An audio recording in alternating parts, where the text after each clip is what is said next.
Setelah mengalami beberapa kali penundaan, akhirnya film Black Widow resmi dirilis, yang sekaligus menandai dimulainya fase keempat dari Marvel Cinematic Universe.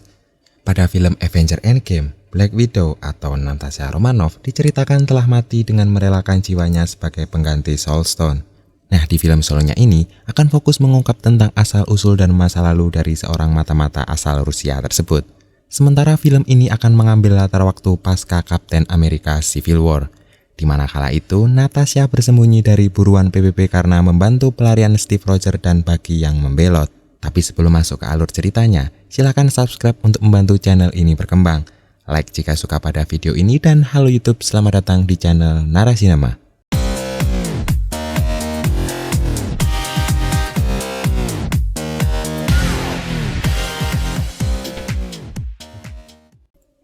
Ohio 1995. Film dibuka dengan dua bocah perempuan yang sedang asik bermain di halaman belakang. Mereka adalah Natasha Romanoff dan adiknya, Yelena Belova. Keduanya merupakan anak dari keluarga Rusia.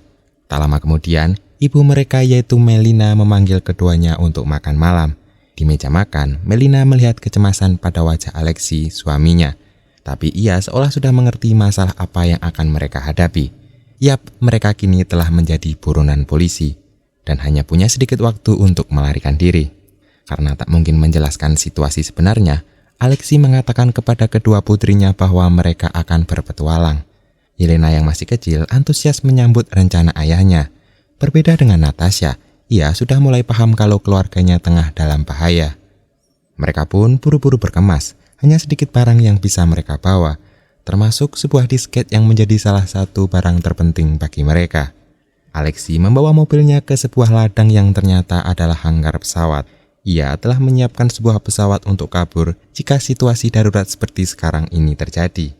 Mereka masuk ke pesawat menyisakan Alexei berjaga di depan hanggar. Melina yang berada di ruang kemudi lalu menghidupkan pesawat dan bersiap mengambil ancang-ancang untuk take off. Sementara Alexei menembaki mobil anggota SHIELD yang tiba-tiba muncul mengejar mereka. Aksi tembak-tembakan pun tak terhindarkan. Alexei berhasil melompat naik ke sayap pesawat, tapi sayangnya lengan Melina terkena tembakan. Natasha kemudian diminta ibunya menggantikan posisinya, dan ia pun mampu menerbangkan pesawat tersebut yang tentunya dengan sedikit dramatis. Esoknya, pesawat yang membawa mereka tiba di Kuba. Mereka pun mendarat di pangkalan militer milik Rusia di negara itu. Melina langsung mendapat perawatan medis. Baik Natasha ataupun Yelena sangat mengkhawatirkan kondisi ibunya. Berbeda dengan Alexei, ia tak menemani istrinya tapi justru langsung menemui Jenderal Dreykov. Ternyata baik Alexei maupun Melina adalah mata-mata Rusia. Bahkan di negaranya, Alexei adalah Red Guardian, layaknya Kapten Amerika bagi Rusia. Salah satu tentara memegangi tangan Yelena yang hendak berlari menuju ayahnya. Hal itu memancing naluri Natasha untuk melindungi adiknya dengan merebut pistol tentara tersebut dan menodongkannya. Alexei kemudian berusaha menenangkan Natasha. Di saat bersamaan, tentara yang lain menyuntikkan obat bius yang membuat Natasha dan Yelena tak sadarkan diri. Kedua bocah itu pun dibawa ke sebuah tempat bernama Red Room. Mereka akan dilatih untuk dijadikan prajurit khusus Jenderal Dreykov atau disebutnya Widow. Alexei tak keberatan melihat kedua anaknya dirampas, karena sesungguhnya mereka berdua bukanlah anak kandungnya. Keluarga hanyalah kedok bagian dari bentuk penyamaran. Natasha dan Yelena adalah anak yang sudah dipisahkan dari orang tua aslinya. 21 tahun kemudian, ini adalah waktu pasca Civil War, di mana Natasha menjadi buronan PBB karena telah membantu pelarian Kapten Amerika dan Bucky. Sekretaris Ross bersama pasukannya tengah mengepung sebuah gedung untuk menangkap Natasha. Setelah digerebek, ternyata gedung itu kosong. Mereka telah dikejar oleh Natasha karena hanya menemukan sebuah alat pelacak yang menjadi alasan mereka mengepung gedung itu. Sementara di tempat lain, Natasha sendiri tengah dalam perjalanan menggunakan kapal. Scene berpindah ke Maroko. Terlihat dua anggota Widow yang salah satunya adalah Yelena sedang membidik seorang wanita menggunakan senapan jarak jauhnya. Namun target berusaha kabur karena terlanjur melihat mereka. Yelena mengejar wanita itu dan mereka berdua pun bertarung. Yelena berhasil menusuk perut wanita itu hingga ambruk. Tapi mendadak, ia tersadar dari sesuatu yang memanipulasi dirinya setelah wajahnya terpapar gas yang dibawa wanita itu. Yelena menyesali perbuatannya yang telah melukai wanita itu. Ia juga diminta menyadarkan Widow yang lain menggunakan gas tersebut. Yelena kemudian membuang pelacak yang ada di pahanya, di mana aksi itu membuatnya dicap sebagai pembelot oleh para widow yang lain. Kemudian scene memperlihatkan Taskmaster di markas Red Room yang sedang melihat video rekaman Clint Barton atau Hawkeye sedang bertarung. Taskmaster adalah petarung yang ahli dalam meniru gerakan orang lain hanya dengan melihatnya saja. Dan kini ia diberi tugas untuk merebut gas penawar yang dibawa Yelena. Adegan berpindah ke Natasha yang kini berada di Norwegia. Ia menuju rumah aman yang telah disiapkan oleh Mason temannya. Mason juga telah menyiapkan paspor, visa masuk, dan surat izin mengemudi bagi Natasha. Bahkan ia juga membawa kemari barang-barang Natasha yang ada di rumah aman Budapest. Meskipun Natasha tampak tak membutuhkannya lagi. Jika diperhatikan dengan seksama, di antara barang-barang itu tampak ada koper wadah tabung gas penawar yang dibawa Yelena. Singkat cerita, genset rumah itu mati karena kehabisan bensin. Terpaksa Natasha harus ke kota untuk mencarinya. Sekaligus ia juga hendak membuang barang-barang yang sudah tak ia butuhkan lagi. Saat melintas jembatan, tiba-tiba mobilnya terguling karena ditembak oleh Taskmaster. Natasha keluar dari mobilnya dan siap untuk bertarung. Taskmaster yang punya kemampuan menduplikasi gerakan lawan, itu berarti juga ia bisa mengantisipasi setiap serangan dari Natasha. Melawannya itu sama saja dengan melawan cermin. Hingga kemudian, Natasha sadar bahwa kehadiran Taskmaster bukan untuk dirinya, melainkan untuk mengambil koper kecil yang ia bawa di mobilnya. Natasha mencoba melindungi koper tersebut, sampai kemudian sebuah tendangan telak yang mendarat tepat di dadanya membuat Natasha terlempar jatuh ke sungai. Namun sebelum jatuh, Taskmaster tak menyadari bahwa Natasha telah mengambil isi koper itu. Natasha belum mengerti tentang benda itu, yang pasti adiknya lah yang telah mengirimkannya karena terselip foto masa kecilnya bersama Yelena. Penunjuk tersebut membawanya ke Budapest menuju apartemen tempat tinggalnya dulu, yang sekaligus tempat di mana gas penawar itu dialamatkan ke dirinya. Ketika masuk, ia disambut Yelena yang ternyata juga berada di sana. Karena tak saling percaya, mereka berdua pun saling bertarung. Setelah dirasa Yelena tak mampu melawan lagi, keduanya sepakat untuk menghentikan pertarungan. Natasha lalu menanyakan tentang gas yang ia bawa. Ternyata itu adalah gas penawar dari kendali pikiran yang dilakukan Dreykov. Ia kirimkan ke Natasha dengan harapan para teman Avenger-nya, terutama Tony Stark, menyelidiki barang tersebut dan menangkap Dreykov. Tapi tak disangka kalau sekarang ternyata Avenger sedang mengalami perpecahan. Mendengar kata Dreykov, Natasha kaget karena ia bersama Clint Barton merasa sudah membunuhnya saat membelot ke S.H.I.E.L.D. Tiba-tiba langit-langit ruangan itu runtuh karena ledakan. Lalu dua orang widow masuk untuk membunuh mereka dan mengambil gas penawarnya. Mereka memutuskan kabur melalui atap-atap gedung karena sudah banyak widow yang menjaga mereka di lantai bawah. Salah seorang widow yang mengejar terjatuh dari ketinggian hingga kakinya patah. Merasa sesama widow, Natasha kasihan dan ingin menolongnya. Namun dari markas Red Room, Dreykov menonaktifkan widow tersebut alias membunuhnya karena dirasa sudah tak berguna lagi akibat lukanya yang cukup parah. Sementara Natasha dan Yelena harus segera kabur meninggalkan tempat itu sebelum widow yang lain datang. Mereka lalu menuju tempat motor Yelena diparkir. Tapi sebelum sempat mereka tancap gas, muncul Taskmaster yang mengendarai mobil lapis baja. Aksi kejar-kejaran di jalan raya pun terjadi. Akibat terlempar dari motor, kini mereka terpaksa merampas mobil dari pengendara yang melintas. Taskmaster yang sudah menguasai teknik memanah Clint Barton berhasil menggulingkan mobil yang Natasha kendarai hingga masuk ke subway. Mereka pun terpaksa berlari dengan kondisi tangan Yelena yang berdarah. Kemudian bersembunyi di saluran udara setelah sebelumnya mengecoh Taskmaster agar masuk gorong-gorong. Mereka pun beristirahat di sebuah SPBU setelah melalui hari yang panjang tersebut. Di sini Natasha menceritakan tentang kronologi operasi membunuh Dreykov yang melibatkan anaknya menjadi korban. Anak Dreykov adalah korban yang tak terhindarkan. Rasa bersalah itu terus membebani Natasha hingga kini.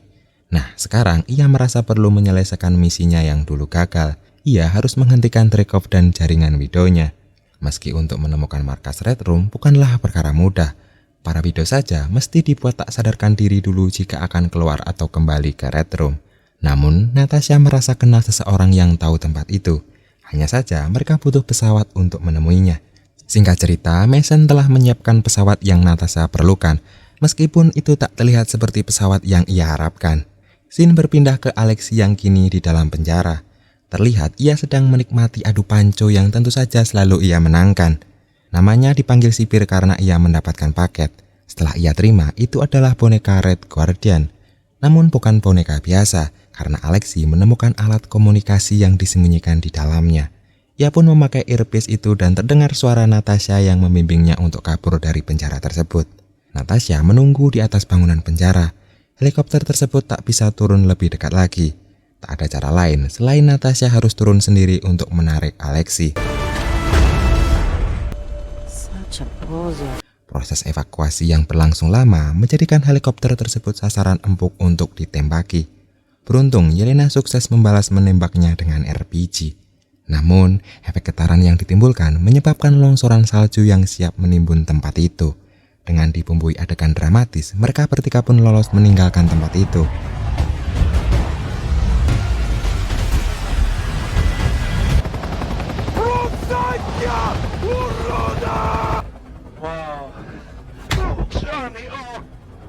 Yap, itulah salam pembuka yang diterima Alexei. Natasha menanyakan lokasi Red Room berada, tapi sayangnya Alexei tak mengetahuinya karena ia sudah tak bekerja untuk Dreykov. Bahkan ia juga tidak tahu alasan Dreykov memenjarakannya seumur hidup. Ia menyuruh mereka untuk bertanya kepada Melina, sebab Melina hingga kini masih bekerja untuk Dreykov dari jarak jauh. Baik Natasha maupun Yelena tak menyangka jika ternyata Melina masih hidup. Tapi masalahnya, kini bahan bakar heli tersebut tak akan sampai tempat Melina, dan pesawat itu pun jatuh. Mereka terpaksa harus melanjutkan perjalanan dengan kaki. Selama perjalanan, Natasha dan Yelena dibuat kesal oleh Alexei yang menjengkelkan. Singkat cerita, tibalah mereka di tempat kediaman Melina. Alexei yang telah lama tinggal di penjara, kangen ingin memakai kostum Red Guardian-nya kembali. Natasha mengutarakan maksudnya mendatangi Melina, yaitu untuk mencari informasi tentang lokasi markas Red Room. Namun Melina juga mengaku tak mengetahui tempat itu. Lagi pula, menurutnya Natasha tak akan bisa mengalahkan seseorang yang bisa mengendalikan kehendak orang lain. Natasha tetap teguh pada tujuannya. Ia masih punya urusan yang belum selesai. Mencari dan menemukan Dreykov adalah misi pribadinya. Bagi Yelena, reuni mereka sekarang ini terasa emosional. Meskipun keluarga mereka dulu adalah rekayasa, ia tetap menganggap bahwa Melina adalah ibunya. Hal tersebutlah yang membuatnya kecewa ketika Melina menganggap mengasuhnya saat masih kecil hanyalah sebagian dari pekerjaan. Ia lalu pergi masuk ke kamar. Alexei yang tak tega melihatnya bersedih lalu menyusulnya untuk menghibur. Melina meminta Natasha agar mengurungkan niatnya mencari Dreykov dan segera pergi meninggalkan tempat itu. Karena ternyata Melina telah menghubungi Dreykov sejak awal Natasha tiba di sana. Scene berpindah ke Yelena yang tampaknya mulai terhibur oleh Alexei yang menyanyikan lagu favoritnya waktu kecil. Sebelum kemudian, anak buah Dreykov telah tiba untuk menangkap mereka. Mustahil untuk melarikan diri dari rumah itu. Bahkan Alexei kini telah ambruk setelah menerima tembakan bius bertubi-tubi. Yelena kini hanya bisa bertahan sambil mencari yang lain. Tapi kemudian ia juga menemukan Natasha telah terkapar di lantai tak sadarkan diri. Sementara Melina yang muncul di hadapannya langsung melumpuhkannya menggunakan serangan kejut bertegangan tinggi dari gelang yang dipakainya. Sekarang mereka semua diangkut untuk dibawa ke markas Red Room. Ternyata markas Red Room tersebut mengapung di angkasa. Hal itulah yang menyebabkannya sulit ditemukan. Setelah sampai, Melina langsung menemui Dreykov. Sementara Alexei dan Natasha ditahan bersebelahan. Lain halnya dengan Yelena, ia akan dihukum sebagai subjek penelitian. Otaknya akan dipotong untuk diteliti. Namun ternyata Dreykov menyadari bahwa yang dihadapannya itu bukanlah Melina, melainkan Natasha. Mereka bertukar peran dengan menggunakan semacam topeng hologram.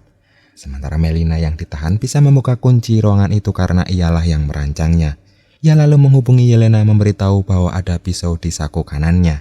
Setelah Yelena bebas, ia ditugaskan untuk menyadarkan para widow yang lain menggunakan gas penawar. Melina dan Natasha telah merencanakan ini semua saat pasukan Dreykov belum tiba mengepung mereka. Scene kembali ke Natasha yang dibuat kaget saat mengetahui bahwa yang menjadi Taskmaster adalah putri Dreykov sendiri, yaitu Antonia. Ternyata ia selamat dari bom yang Natasha ledakan meskipun dengan luka yang cukup parah. Dreykov kemudian menyuruh Taskmaster untuk pergi mengurus penyusup di lantai bawah, yaitu Alexei dan yang lain. Dreykov yang tanpa pengawalan tentu menjadi lebih mudah untuk dibunuh. Tapi anehnya, Natasha merasakan tangannya menolak untuk menarik pelatuk pistolnya. Sama halnya ketika tangannya juga tertahan saat akan menusukkan pisaunya. Ternyata itu yang disebut kunci feromonal, di mana jika Natasha mencium bau badan Dreykov, maka tubuhnya akan mencegah ia untuk menyakiti Dreykov. Adegan berpindah ke Alexei yang bertemu dengan Taskmaster. ia harus bertarung dengan Antonia akan memberi kesempatan pada Melina untuk lari.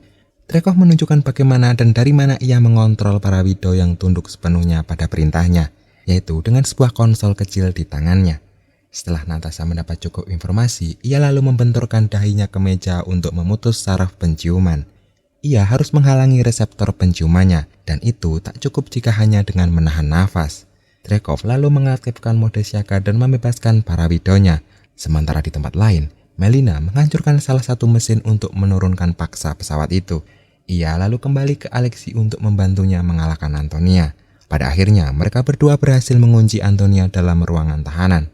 Adegan berpindah ke Dreykov yang tak bisa berkutik lagi di hadapan Natasha. Tapi tiba-tiba para widownya datang untuk menyelamatkannya. Natasha mendapat masalah besar karena kini ia dikeroyok oleh puluhan widow sekaligus.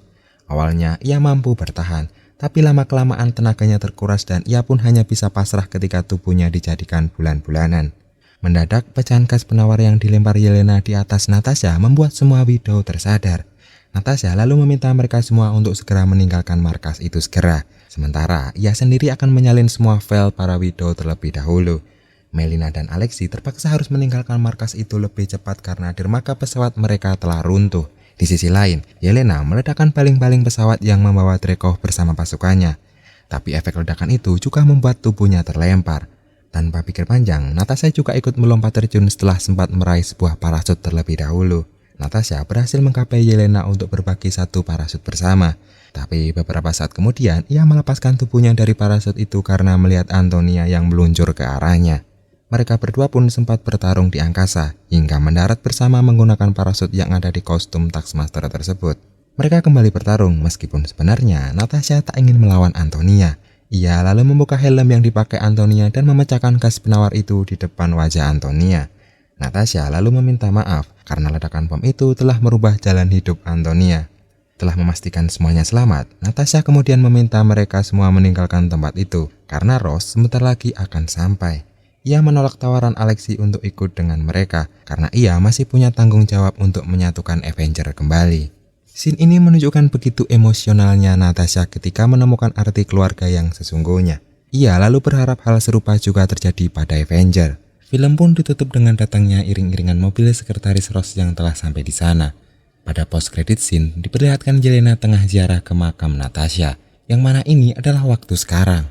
Yelena masih berduka dengan kematian saudarinya. Tak disangka ia kemudian dihampiri Valentina Allegra de la Fontaine. Valentina adalah mantan anggota S.H.I.E.L.D. yang kini membentuk sebuah organisasi, di mana Yelena adalah salah satu anggotanya. Ia lalu diberi misi untuk membunuh seseorang yang diduga ikut bertanggung jawab atas kematian Natasha. Setelah Yelena melihat fotonya, itu adalah Clint Barton atau Hawkeye. Baik, cukup sampai di sini saya dalam menarasikan alur cerita film Black Widow. Semoga terhibur dan sampai jumpa.